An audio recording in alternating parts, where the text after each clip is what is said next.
അസാധാരണ വൈകല്യത്തോടെ കുഞ്ഞ് ജനിച്ച സംഭവത്തിൽ ഡോക്ടേഴ്സിനെ ചോദ്യം ചെയ്തു. വനിതാ ശിശു ആശുപത്രിയിലെ ഡോക്ടേഴ്സായ ഷേർലി, പുഷ്പ എന്നിവരുടെ മൊഴിയാണ് രേഖപ്പെടുത്തിയത്.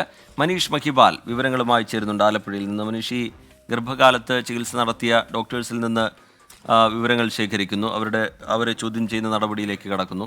എന്താണ് അതിന്റെ വിശദാംശങ്ങൾ? ആരോഗ്യവകുപ്പിന്റെ അന്വേഷണത്തിന്റെ പുരോഗതി എങ്ങനെ, മനീഷ്? വിജിത്ത്, ആരോഗ്യവകുപ്പ് ഇത് സംബന്ധിച്ച അന്വേഷണ റിപ്പോർട്ട് കഴിഞ്ഞ ദിവസമാണ് ആരോഗ്യവകുപ്പ് ചീഫ് സെക്രട്ടറിക്ക് കൈമാറിയത്. ആരോഗ്യവകുപ്പ് അഡീഷണൽ ഡയറക്ടറായിട്ടുള്ള വി മീനാക്ഷിയുടെ നേതൃത്വത്തിലുള്ള വിദഗ്ധ സംഘമായിരുന്നു റിപ്പോർട്ട് തയ്യാറാക്കിയത്.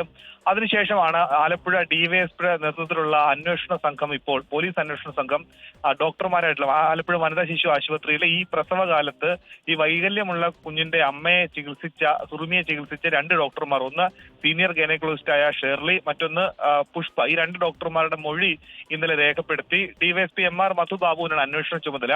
ഒപ്പം തന്നെ ഇന്ന് ആരോഗ്യ വകുപ്പ് അഡീഷണൽ ചീഫ് സെക്രട്ടറി കൂടി ഇന്ന് ജില്ലയിൽ എത്തുന്നുണ്ട്. ഇന്നൊരു അവലോകന യോഗം ചേരും. ഈ റിപ്പോർട്ടിലെ നിർദ്ദേശം കുഞ്ഞിന്റെ ആരോഗ്യം സംബന്ധിച്ചുള്ള കാര്യങ്ങൾ തീരുമാനിക്കാനും സർക്കാർ സഹായം സംബന്ധിച്ചുള്ള കാര്യങ്ങളൊക്കെ തന്നെ ഏത് വിധത്തിൽ വേണമെന്ന കാര്യങ്ങളൊക്കെ ആലോചിക്കാനും ഒക്കെ ഒരു മെഡിക്കൽ ബോർഡ് ചേരണമെന്ന നിർദ്ദേശമുണ്ട്. അത് എന്നുണ്ടാകും എന്നുള്ള കാര്യത്തിലടക്കം ഇന്ന് തീരുമാനമുണ്ടാകും. ഈ സ്കാനിംഗ് സെന്ററുകൾക്കെതിരെ വ്യാപകമായിട്ടുള്ള പരാതിയുടെ അടിസ്ഥാനത്തിൽ സംസ്ഥാനത്താകെ സ്പെഷ്യൽ ബ്രാഞ്ചിന്റെ നേതൃത്വത്തിൽ ഒരു പരിശോധന കൂടി നടക്കുന്നുണ്ട്. സ്കാനിംഗ് സെന്ററുടെ ഭാഗത്ത് ഈ ഒരു വിഷയത്തിൽ, അതായത് കുഞ്ഞിന് ആലപ്പുഴയിൽ വൈകല്യത്തോട് ജനിച്ച സംഭവത്തിൽ അനാസ്ഥ ഉണ്ടായി എന്നുള്ള കാര്യം റിപ്പോർട്ടിലെ പ്രധാനപ്പെട്ട പരാമർശമാണ്.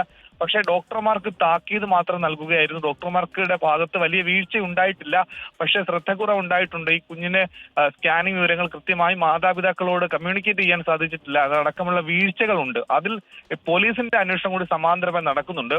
അതുകൊണ്ട് തന്നെ ഇന്ന് ആരോഗ്യവകുപ്പ് അഡീഷണൽ ചീഫ് സെക്രട്ടറി ഇന്ന് ജില്ലയിലെത്തിയാൽ മറ്റ് ആശുപത്രികൾ, പ്രധാനപ്പെട്ട ഈ ആലപ്പുഴ കടപ്പുറത്തെ വനിതാ ശിശു ആശുപത്രി, ഒപ്പം തന്നെ വണ്ടാനം മെഡിക്കൽ കോളേജ് ആശുപത്രി, പിന്നീട് സ്വകാര്യ ആശുപത്രികളിൽ കൂടി സന്ദർശനം നടത്തുമെന്നുള്ള വിവരമാണ് നമുക്കിപ്പോൾ ലഭ്യമാകുന്നത്.